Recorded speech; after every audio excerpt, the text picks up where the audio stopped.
Hey you! You're watching a clip from the DynamiteGizmo podcast. This is not the full episode, but if you want to see the full episode, make sure to click the link in the description. And remember, like, comment, subscribe. Do it now! Here's the clip. Anyway, we're moving on. But what we did have that night was Michael Morales. Came in, chopped, cut, punched, kicked. He made something delicious that night. And that was a delicious Gilbert Burns soup. Creamed him, dude. Made a creamed Gilbert Burns soup. Fucked him up. Got him out of there. Okay?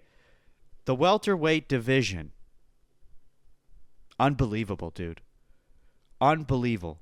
Michael Morales is 18-0. And he just got pushed up to rank number 8 in the welterweight division. And the welterweight division overall, stacked as fuck, dude. It's seriously the most stacked it's ever been right now.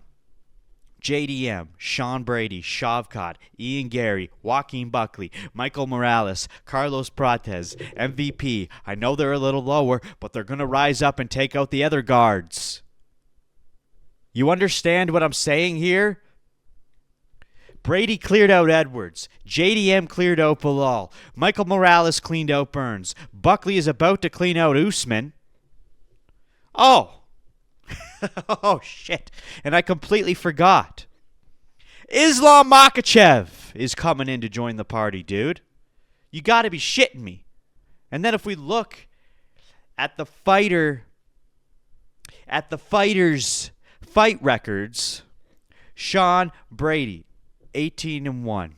Shavkat Rakhmonov, 19-0. Ian Gary, 16-1. Michael Morales, 18-0. What the heck? What's going on? This is crazy good, dude. I don't know if the welterweight division has ever been this good. Do you agree? It doesn't get any better than this, my friend. It doesn't get any better than this. Full Violence makes some nice posters, doesn't he? Doesn't they? How do they whip these up so fast? Huh? How do they whip these up so fast? Whoops. I want to know who makes these and how do you make them so fast? Do they make them prior to events happening just in case? But then if they do that, they'd have to make multiple versions because they don't know the outcome. Lightweight was in the lead for a bit. I'd say lightweight is a close second right now for the best division in UFC as it sits right now. Some might even argue that they are on par with each other, welterweight and lightweight.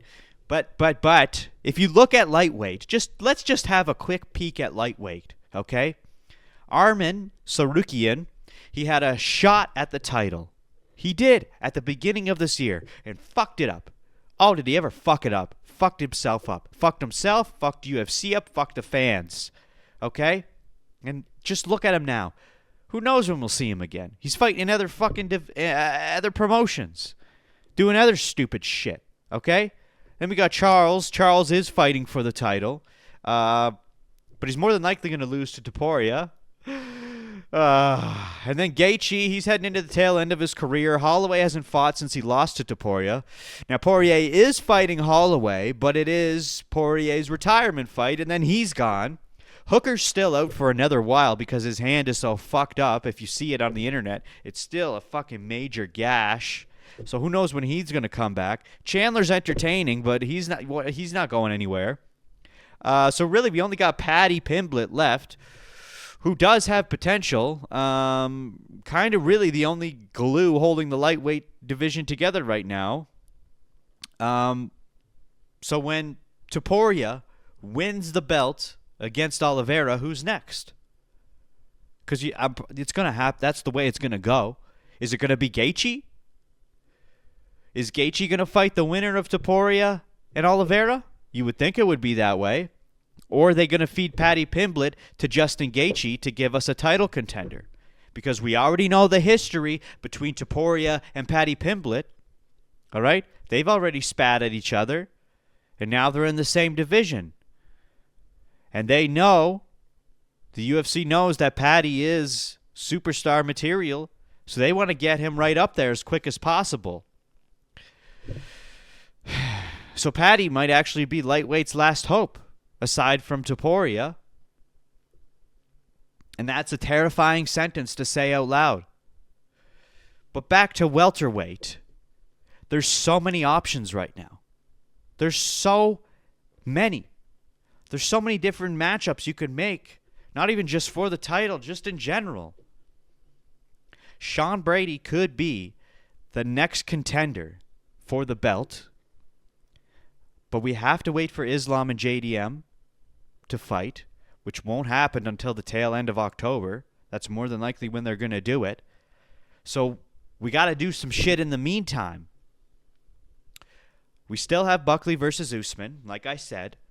And if Buckley wins, which more than likely is going to happen, then there are countless title contention options. Even if Buckley doesn't win, there's still countless contender options, matchups to make.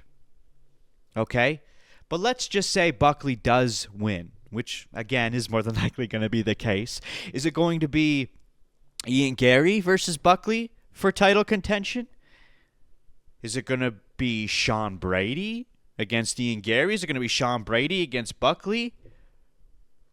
Who knows? Is it going to... What about Shavkat? Okay? Well, apparently he's still out for surgery. So who knows when he's coming back. But then we have Morales. Michael Morales just beat Gilbert Burns, and now he's at number 8.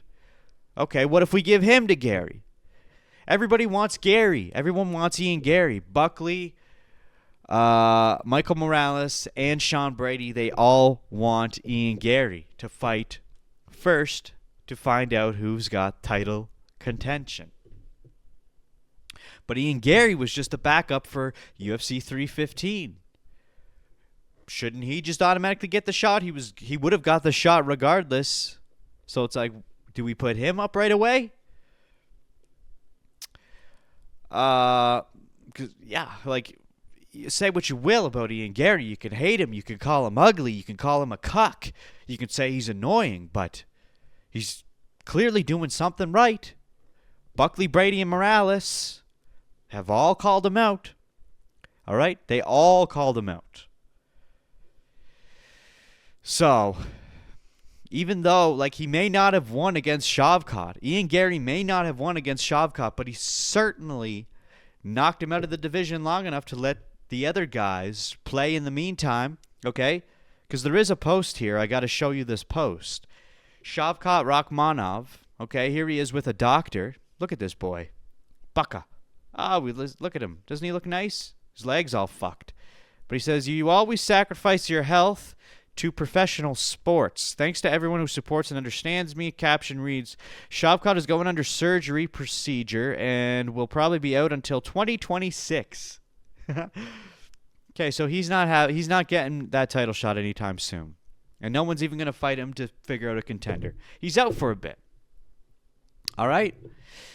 And even though Michael Venom Page did lose to Ian Gary, I imagine he'll climb up those ranks and he'll take out some other guards. We've been seeing a lot of the passing of the guards in the welterweight, like back to back.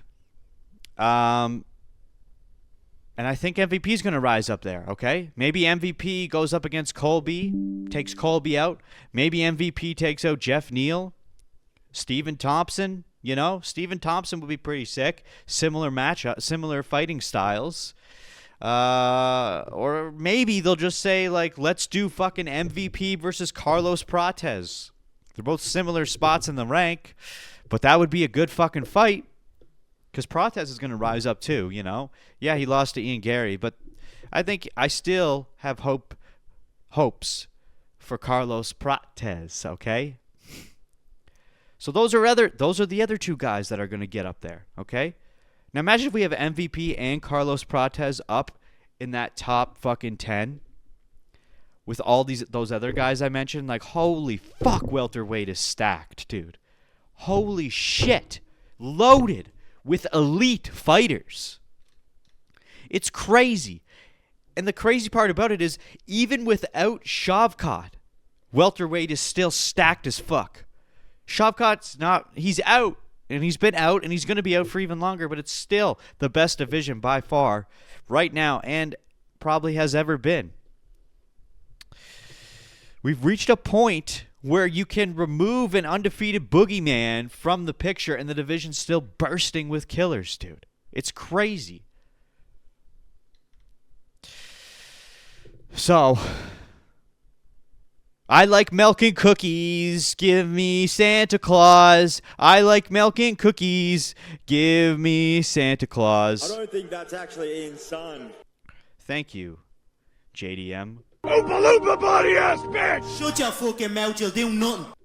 You little fucking rat. I like my new stream deck. It's big. Oh, I like big things in my mouth.